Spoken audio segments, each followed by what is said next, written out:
Halo semuanya, perkenalkan nama saya Mardiana Desdarimoni dengan NIM 21010600048, mahasiswa semester 5 kelas B. Pada kesempatan kali ini saya akan menjelaskan terkait materi biokimia, yaitu lipid. Nah, pertama-tama kita ketahui dulu apa itu pengertian lipid. Nah, lipid merupakan sekelompok molekul besar yang terjadi di alam sebagai biomolekul dan bukan biomolekul. Lipid yang berasal biomolekul dari golongan asam lemak, gliserolipid, gliserolfosfolipid, sphingolipid, sterolipid, dan sakarolipid yang berasal dari lemak hewani dan minyak nabati. Lipid atau dari kata Yunani lipos atau lemak merupakan molekul biologis yang besar sebagai penyusun tumbuhan atau hewan sekaligus berperan dalam sistem biokimia serta sebagai nutrisi yang dicirikan oleh sifat kelarutannya. Lipid memiliki ciri yang penting yaitu tidak memiliki atau sangat kecil afinitasnya terhadap air. Nah, definisi tentang lipid masih beragam. Menurut Christine 1982 mendefinisikan lipid termasuk minyak dan lemak, asam-asam lemak dan turunannya, steroid, terpena, karotenoid, dan asam-asam empedu merupakan senyawa-senyawa produk alami yang larut dalam pelarut organik atau pelarut nonpolar seperti dietileter, heksana, benzen, kloroform atau metanol, dan sebaliknya ketidaklarutannya dalam pelarut air dan pelarut polar lainnya. Ciri inilah yang sering diistilahkan dengan sifat hidrofobik sehingga lipid tidak larut dalam air, tetapi larut dalam pelarut nonpolar seperti kloroform, eter, dan juga benzen. Nah, penyusun utama lipid adalah trigliserida yaitu ester gliserol dengan 3 asam lemak yang bisa beragam jenisnya. Sedangkan menurut Katz 1996 mengatakan bahwa lipid adalah senyawa-senyawa yang pertama tidak larut dalam air, kedua larut dalam pelarut organik seperti kloroform, eter, dan juga benzen. Yang ketiga mengandung gugus-gugus hidrokarbon rantai panjang, dan yang keempat berada dalam atau berasal dari organisme hidup. Nah, sedangkan menurut Gur dan James 1971 memberi definisi baku tentang lipid yang meliputi sekelompok senyawa yang heterogen secara kimiawi yang mempunyai sifat yang sama dalam hal ketidaklarutannya dalam air, akan tetapi terlarut dalam pelarut-pelarut nonpolar seperti kloroform, hidrokarbon, atau alkohol. Nah, meskipun definisi yang terkait dengan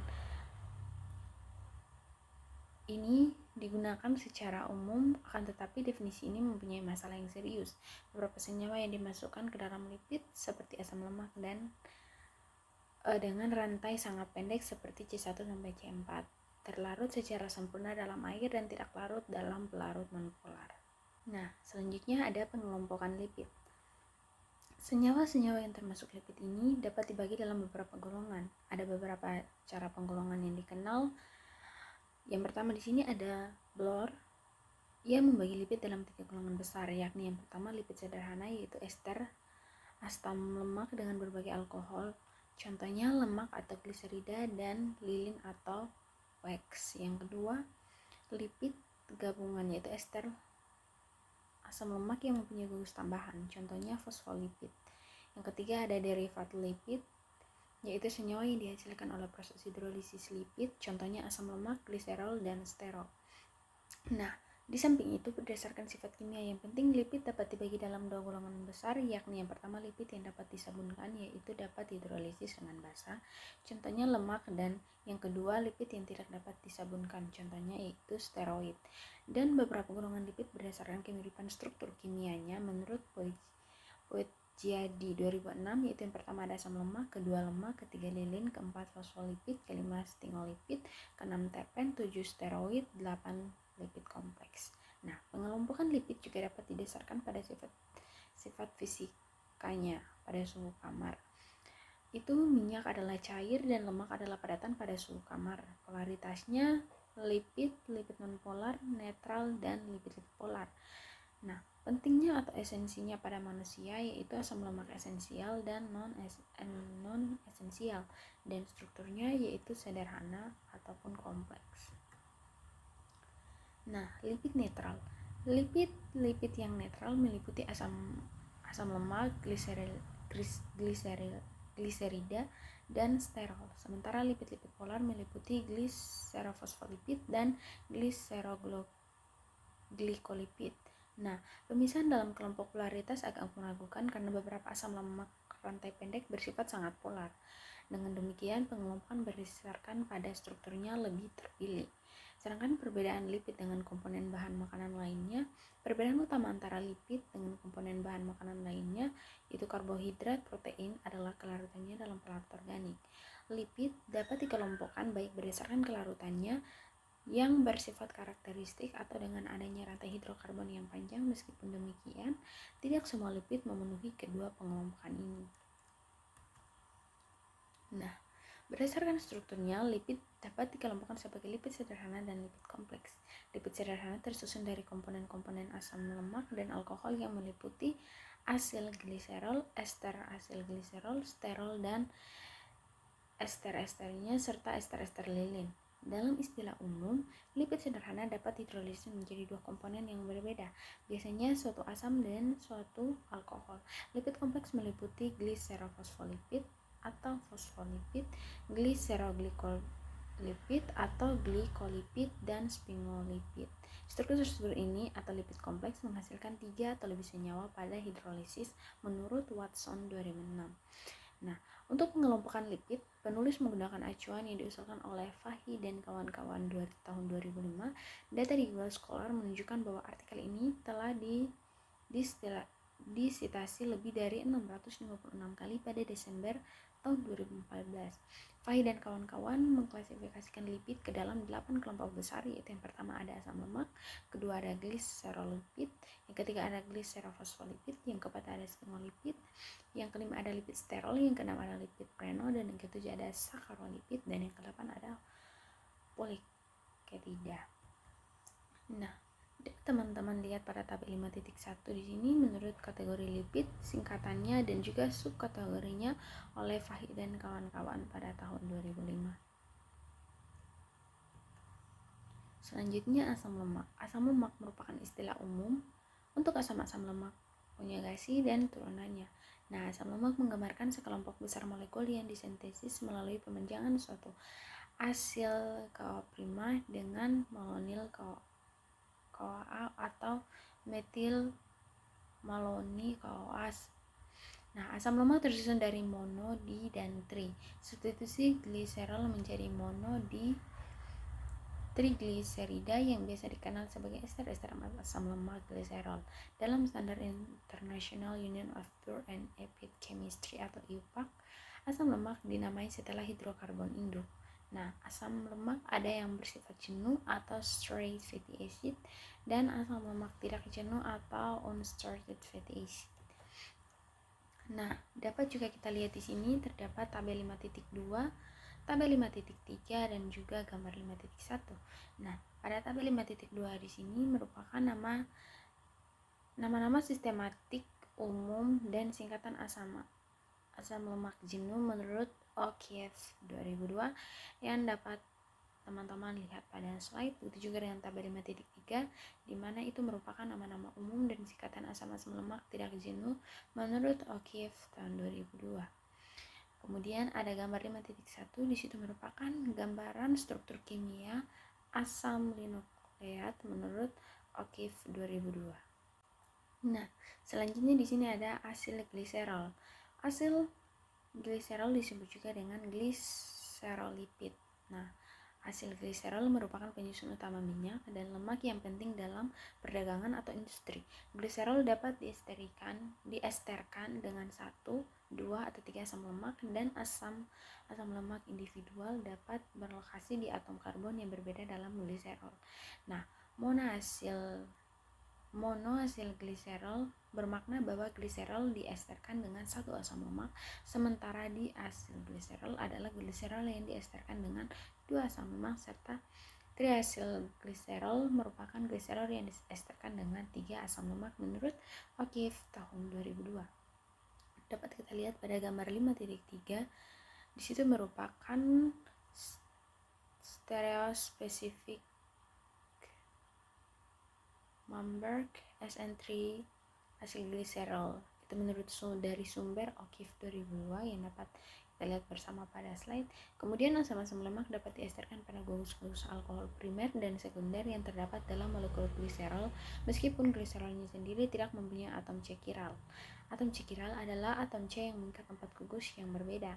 Akan tetapi gliserol menjadi chiral jika asam-asam lemak yang berbeda diesterkan ke alkohol primer atau jika salah satu dari gugus-gugus hidroksi primer teresterkan.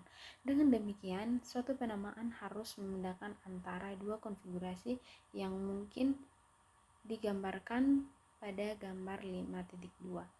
Nah, di situ teman-teman dapat lihat gambar 5.2 itu merupakan atom karbon dalam asegliserol berdasarkan sumber O'Keeffe 2002. Nah, tanda yang bintang pada gambar itu menunjukkan atom C chiral. Nah, selanjutnya tata nama standar atau tata nama baku memungkinkan beberapa nama yang berbeda untuk tiap triasilgliserol atau TAG. Suatu TAG dengan 3 asam stearat yang teresterkan dalam gliserol dapat dinamai dengan gliserol tristearat, fristearylgliserol atau triostearylgliserol.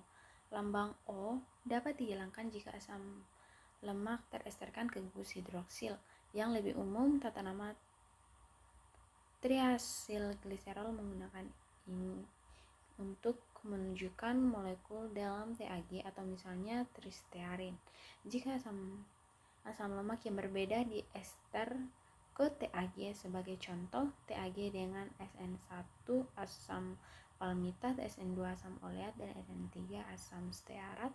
Nama dalam nama asam lemak dengan oil dan asam lemak dinamai dalam urutan SN1, SN2, dan SN3 atau 1 palmitoil, 2 oleoil, 3 stearoil, SN gliserol.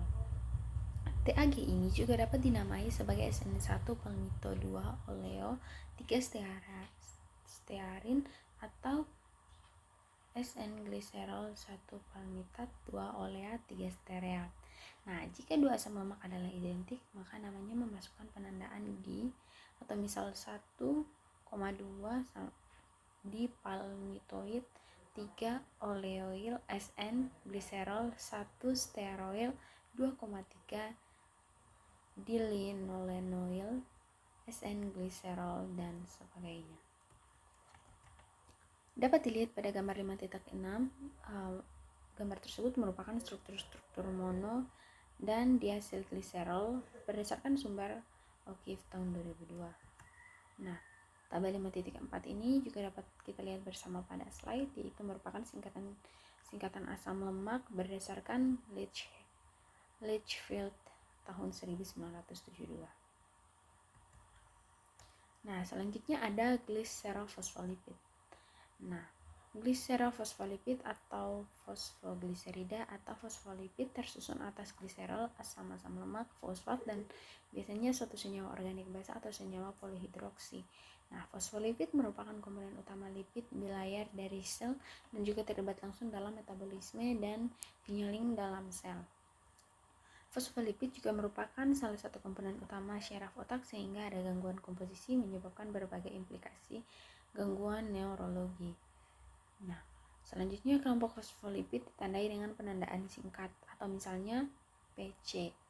Itu sama dengan fosfatidilkolin dan sebagainya. Tata nama baku didasarkan pada jenis fosfolipid atau PL.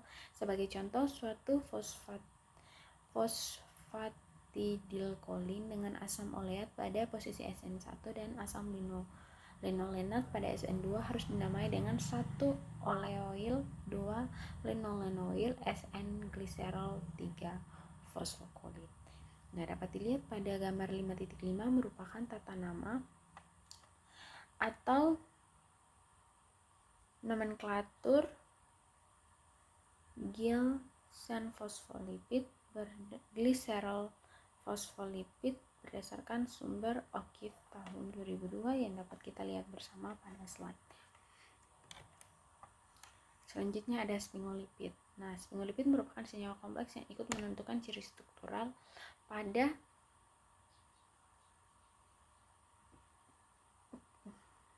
Sphingolipid merupakan senyawa kompleks yang ikut menentukan ciri struktural karena basa sphingosine.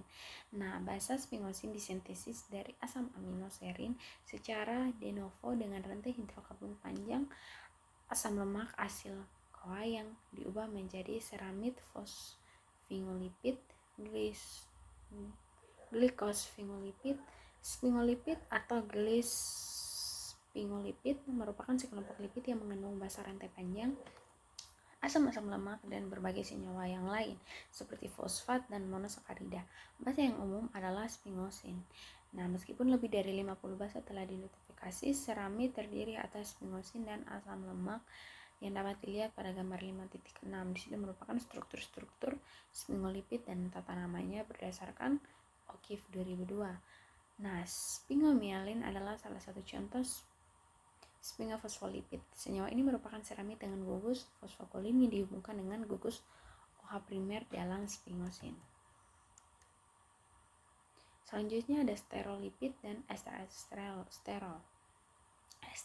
sterol. Sterolipid merupakan komponen lipid membran bersama fosfolipid dan sphingolipid. Contoh sterolipid seperti kolesterol dan turunannya. Kelompok steroid senyawa-senyawa organik meliputi steroil yang merupakan kelompok senyawa lipid yang penting dalam bidang biokimia. Lipid meliputi istilah digunakan secara luas. Istilah sterol tidak pernah didefinisikan secara formal. Sterol dapat berasal dari tanaman yang dikenal dengan fitosterol dan berasal dari hewan atau zoosterol. Sterol terdistribusi secara luas dan sangat penting dalam membran sel. Susterol yang paling dominan adalah kolesterol. Dapat dilihat pada gambar 5.7 merupakan penomoran struktur dasar sterol berdasarkan sumber O'Keefe 2002. Nah, penomoran struktur dasar sterol sebagaimana dalam gambar 5.7. Gugus metil pada posisi 10 adalah pada posisi aksial dan terletak depan bidang molekul yang umum. Hal ini ditandai dengan konfigurasi beta dan ditandai dengan hubungan menggunakan garis padat atau garis tebal. Nah, atom-atom atau gugus-gugus di belakang bidang molekul dihubungkan ke struktur cincin dengan garis titik-titik atau putus-putus dan diberikan sebagai konfigurasi alfa. Jika konfigurasi stereokimia dapat diketahui, maka garis bergelombang atau gating digunakan dan konfigurasi ditandai sebagai simbol sebagai E. Sayangnya posisi 3 dimensi sebenarnya satu substituen dapat sebidang di depan atau di belakang bidang molekul. Tata nama steroid didasarkan pada struktur cincin induk. Beberapa struktur steroid dasar disajikan dalam gambar 5.8 karena kolesterol merupakan suatu derivat struktur kolestan atau dengan atom H pada posisi C. 5 dihilangkan karena ikatan rangkap, maka tata nama baku yang benar untuk kolesterol adalah 3 beta collets 5N3ol yang dapat dilihat pada gambar 5.8 merupakan tata nama steroid berdasarkan O'Keefe 2002. Kemudian selanjutnya ada prenolipid. Lipid prenol disintesis dari prekursor berkarbon 5 isopentenyl pirofosfat dan dimetilalil pirofosfat yang sebagian besar dihasilkan melalui jalur asam mevalonat atau MFA berdasarkan Kusuyama dan Seto tahun 2003. Isoprenoid sederhana ala alkohol linear, difosfat, dan lain-lain terbentuk dari adisi unit C5 secara terus-menerus dan diklasifikasi menurut banyaknya satuan terpena ini. Struktur yang mengandung lebih dari 40 karbon dikenal sebagai politerpena. Kemudian dapat kita lihat pada gambar 5.9 itu merupakan struktur kimia kolesterol yang umum berdasarkan O'Keefe 2002. Kemudian ada saccharolipid. Saccharolipid untuk bahasa Inggris yaitu saccharolipid glucolipid. Adalah asam lemak yang terikat langsung dengan kerangka gula dan membentuk struktur yang sesuai dengan membran bilayer. Pada saccharolipid, monosakarida menggantikan kerangka gliserol pada gliserolipid dan gliserofosfolipid. Saccharolipid yang paling dikenal adalah prekursor glukosamina terasilasi dari komponen lipid A, lipopolisakarida dalam bakteri gram negatif. Molekul lipid A yang umum adalah disakarida dari glukosamina yang diturunkan hingga 7 rantai asil lemak. Bisa kita lihat pada gambar 5.10 yaitu struktur sakarolipid KDO2 lipid berdasarkan Araetz et al. 2006. Nah, selanjutnya ada poliketida. Poliketida merupakan senyawa lipid yang disintesis melalui polimerisasi subunit asetil dan propionil oleh enzim klasik serta enzim iteratif dan multimodular yang berbagai fitur mekanistik dengan sintase asam lemak. Poliketida terdiri dari sejumlah besar metabolit sekunder dan produk alami dari hewan, tumbuhan, bakteri, jamur, dan sumber laut serta memiliki keragaman struktural yang besar berdasarkan Walsh 2004.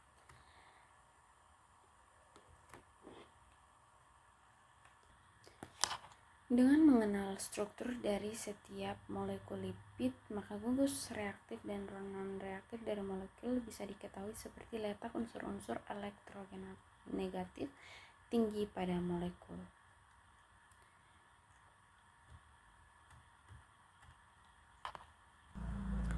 Dapat juga kita lihat pada gambar 5.5 gambar 5.11 yaitu struktur tetrasiklin, dan juga dapat kita lihat pada tabel 5.5 yaitu struktur kimia golongan tetrasiklin. Nah, demikian dari hasil penjelasan saya mengenai materi lipid. Apabila ada kesalahan pengucapan kata dan lain sebagainya, saya mohon maaf. Sekian dan terima kasih.